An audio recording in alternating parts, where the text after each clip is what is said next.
and welcome back to my channel. Today we are doing my October reading wrap up. I'm a little bit nervous for this one because October has been a very up and down month for me reading wise. In fact, I will show you how up and down it's been. I am recording this on the 28th because I need to get this live before the month actually ends. We do have a couple of days left, but I don't anticipate it's going to be any different to the last few days. The start of the month we absolutely smashed the reading. We absolutely smashed it. We read loads, and then the last half we've just, I don't know what's happened to be honest, but it has just completely dropped off. And there's nothing wrong with that because reading is a hobby, reading is fun, but for some reason it's stressing me out because I actually want to read.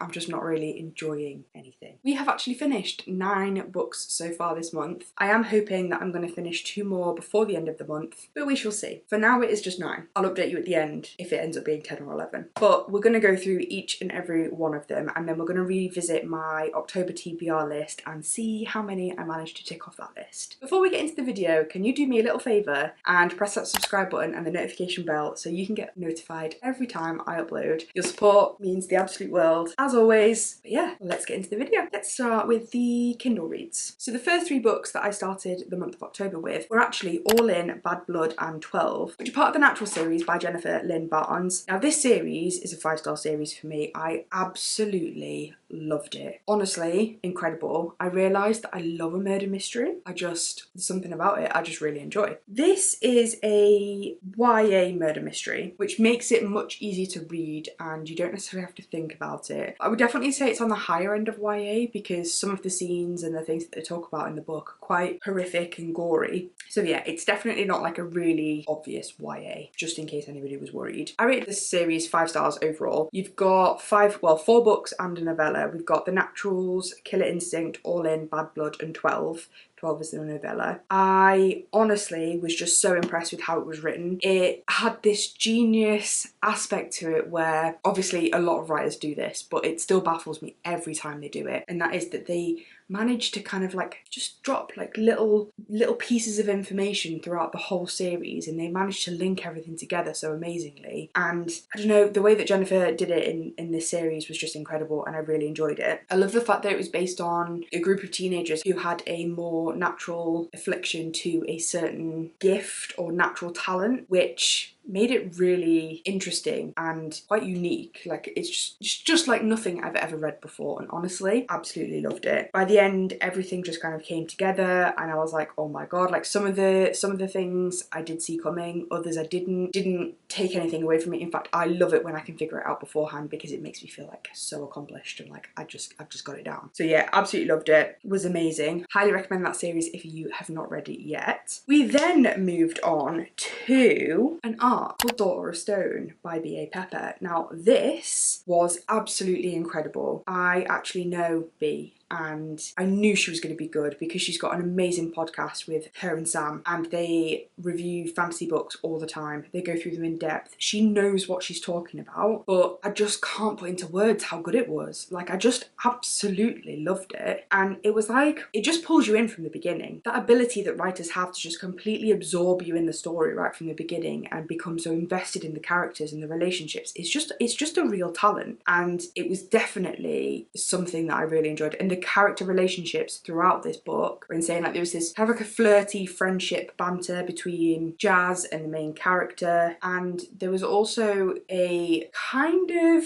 I want to say like it was sexy. It was like, how can I describe it? It was like hateful flirting, like that whole like when you're at school and a boy like, I don't know, pokes you or pushes you over on the playground, like that kind of vibe where it was like there was very clearly an attraction and there was a chemistry, but it was like kind of thing. I don't know, it's difficult to explain, but that I really enjoyed. And Dylan was just, he was just fantastic. Oh my god, you're so shit at this. The plot was so good as well because it's witch trials. Now I love a trials. Every book I've read that has trials in I've actually really enjoyed, but this is like Deadly Witch Trials, where you don't know if you're gonna make it, and there's also a witch element. But the thing is, like I normally am a bit about witches. Like I'm not like a toil in trouble, like, you know, hat, crooked nose kind of witch person. I'm like a magical witch person. That makes no sense, but I'm hoping you get what I mean. And I liked that. I liked it. It was really good. And the cliffhanger, I'm annoyed I gotta wait for the next book. But yeah, I would highly recommend this book if you haven't read it. And honestly, it's it's just give it a go. You will love it. If you like any of the other books that I've spoken about on this channel or recommended, you will love it. I did also start Stalking Jack the Ripper, which was a book that was on my October TBR because I wanted to buy the Fairy Root Special Editions. However, I started it and I got to about 30% and I was just bored, and I'm kind of in that era of my life where I just won't sit and read a book that is really boring to me. So I DNF'd it. It's a good job I didn't buy the special editions.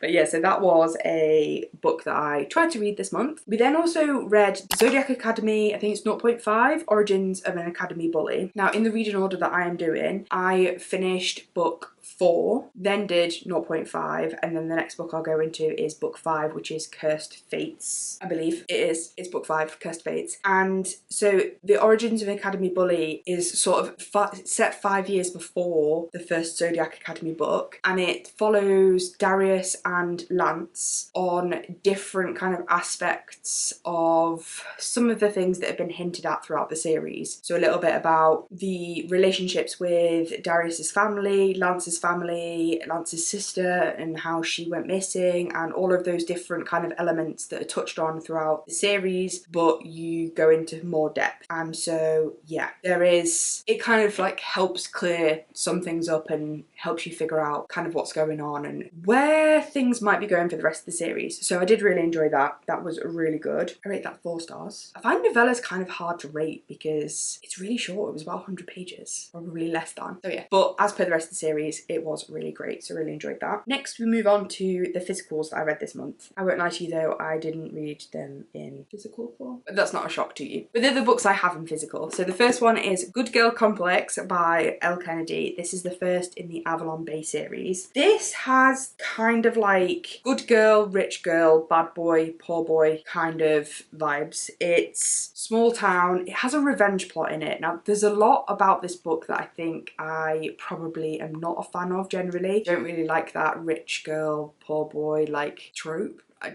just don't think it's something that I find overly enjoyable to read. I'm also not a huge revenge plot fan, so I didn't realise this before I went into the book that that's kind of what the plot was, because as per usual, I don't read anything about a book before I buy it, which is why I'm in the situation I'm in. But I listened to it anyway. I listened to this on audio and I have to say that I just didn't really connect to it that much. There were aspects about it I did enjoy. It was really easy to read.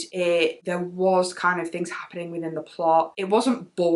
It just wasn't something that really hooked me in because it wasn't something that kind of like gets me going trope wise. Does that make any kind of sense? So yeah, for me, this was a 3-starer, and yeah, it had potential, but it just didn't do it for me. I know a lot of other people really enjoy this book, so I think it's definitely a me issue rather than a book issue. But yeah, that was Good Girl Complex. We then move on to Wildcard, which I actually read as part of a challenge, a reading vlog challenge here on YouTube, where my followers picked a book for me to read based on 3 emojis that I gave them to describe the book. Obviously, it was the last book in the Elsie Silver Rose Hill series, and I went into this with not a lot of expectation, but thinking that I wasn't going to enjoy it as much as I did. I think knowing that the tropes were ex-boyfriend's dad and single dad, I wasn't kind of sure how that was going to go and how much I would enjoy it, but I was surprised. This actually comes in 2nd in my ranking order for the series. I think the ex-boyfriend's dad is done differently to how I expected and how I have read it done before, and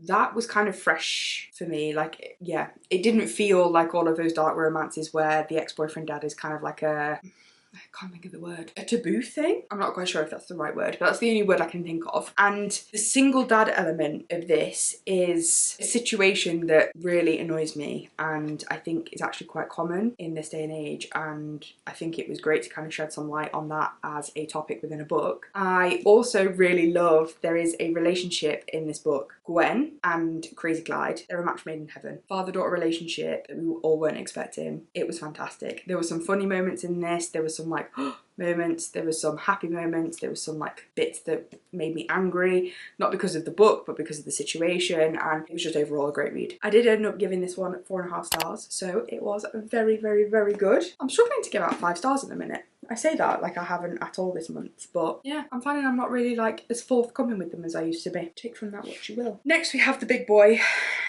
that I am scared to pick up and that I was scared to read, to be quite honest, and that is Alchemized by Senlin Yu. I am so happy that I have this edition. I had the Fairy Loot and I can't lie to you, I absolutely didn't like it. I didn't hate it, I didn't like it, and I think this is much more on brand for the book. This is the Waterstones edition. I'm so glad I have this. Although it's got like a sticky patch where the sticker was. I hate when they do that. Anyway, this book is a chunk. It is 1,040 pages. I was so nervous going into this because I'd seen so many people talking about how slow it was, how long it was, just, yeah. And I was like, this is a lot to read if it's going to be slow. So I thought, let's audio it like I do with everything. So we audioed it and I'm so glad I did. Do I think I got every tiny little bit of the world building and the magic system? No. I do think that I'm a bit confused about all of the different kind of mancies, and you'll get it if you've read it, but there's like necromancy and all these other different types of mancy. And yeah, did I 100% get it? No. And I tend not to pick up every tiny detail when I'm listening to it as opposed to reading it. But I felt like I got the relationship between the characters and the emotion within the story so much more listening to it on audio. And I think it also broke it down to a point where it didn't feel as slow and as long for me. I think the audio overall was 36 hours long, but I actually listened to it at 1.75 times speed so that I could do it in 20 hours because I only had the Libby hold for 14 days, and yeah, there's only so many activities I can audiobook to, so I was limited, but I gave it a good go and I did finish it. I think there are is it two parts or is there three parts? I can't remember. I think there might be three. There's two distinct parts that I remember anyway, which is part one where you kind of go into the story, you kind of getting to know the characters. There's some very awful things happen in that first part, and I think that's where most people turn off because it's very dark and there are some very not nice things that happen in that first part. But then once you move past that and you go into part two, it takes you to a different time and kind of builds up the background, and you start to see bits unfold and you're like, oh, the first part starts to make sense, and you're like, wow. And then there's this relationship that builds between characters and it just reaches this kind of crescendo point. And then the thing I loved about this as well is that there is epilogue, good epilogue, where you find out what happens to the characters after the story, and I absolutely love that. Absolutely love that. So yeah, do I think this book is for everyone? No. Can I see why some people haven't enjoyed it, thought it was slow and DNF'd it? Yes. Am I one of those people? No. I rated this 4 stars. Did I rate it 4 stars? Yes. I thought I might have given it 4.5, but I gave it 4. Do I want to read Manacled? Yes, because I am intrigued to see if having the prior knowledge of the Harry Potter world and the characters and how I feel about those characters, would that add an extra element onto this story that would then make me want to give it 5 stars? Potentially. So I might do that at some point, but with how long it is, I don't think it's going to be anytime soon. But I would like to know, if you've read this, what your thoughts were, because it's a polarising book with lots of opinion. Next, we move on to Out on a Limb, which again, I audioed. I don't think you'll be surprised to know that half of the books I read this month are on audio because it's my new obsession, and the book slump was slumping. But Out on a Limb by Hannah Bonham Young. This was cute. This is cute. I like this. So, accidental pregnancy trope is one of my favourites. I don't know why. I've had like an obsession with pregnancy ever since I was younger. I just love everything about it. I think it's so cute, so sweet. I just, I love it. But also, I love a man that provides for a family and like does that whole like caring fatherly thing. I don't know why, I just really enjoy that. I think that's why I enjoy A Single Dad so much as well. Maybe this is like a therapy session. I'm figuring out why I like what I like. I really enjoyed this. It also is my first book with disability rep, and I'm not mad at it. I think it was done in such a cute way where it was mentioned and we had like the backstory to some of the issues that they faced throughout their life, but also, yeah, it kind of like, I don't want to say it was made light of because it's not like it was made as a joke, because it's not. It was that it didn't make it feel like it was something that should be pointed out, or there was no reason that anybody should be treated differently. It was just, you know, all of these little things that, how can I explain this better? The main character, the main female character, Wynne, she was born with a small hand. You can't really tell from the cover, but she was born with a little hand. She calls it a little hand. And then you have, as you can see here, we have Beau has a fake leg. Now, the Beau kind of makes a point of doing things with her little hand that other people might have made a big deal out of not doing because they don't see it as normal, and he just saw it as normal to a point where it was never a thing, and that made her feel really special. But I like the fact it's highlighting that these things shouldn't be a thing. It should just be normal. Nobody should react like in an adverse way to somebody having some form of disability, and I think that was nice. It was probably the point of the story. Anyway, it's my first time reading something like this, and I really enjoyed it. Obviously, we love the accidental pregnancy. It's a given. There's also like forced proximity, which we also love. And yeah, it was just cute. And watching them experience all of these really heartfelt moments was like it made me do that. So I love it. Yeah, a solid 4 stars from me. And again, audio, if you like it, recommend it. Now we move on to the 2 books that I am in the middle of. The first of which is The Great Alone by Kristen Hanna, and that is my Patreon book club. I get it wrong every time. My Patreon book club book of the month for October. See that 10 times fast. It is my first Kristen Hanna book, and so far I'm finding it a little bit slow. I'm at like 28%. I am doing a separate reading vlog on that book because that's what we do for book club. So if you are a member of book club, you will see that reading vlog. If you're not and you want to see it and you want to join us, the link's in my bio to join me on Patreon. But yeah, I need to read it for this weekend because we are having our video call to discuss the book. I'm kind of in that place where, because I'm feeling pretty book slumpy, I'm just not wanting to pick it up, which is kind of a concern for me because if I don't want to pick it up but it's my book club book, I kind of need to read it. And I think that those 2 things layered are kind of like making me go like, no, I don't want to do that, sorry. That's a problem. But yeah, I'm hoping I will get that finished, and if I have finished it, I will tell you how many stars I rated it.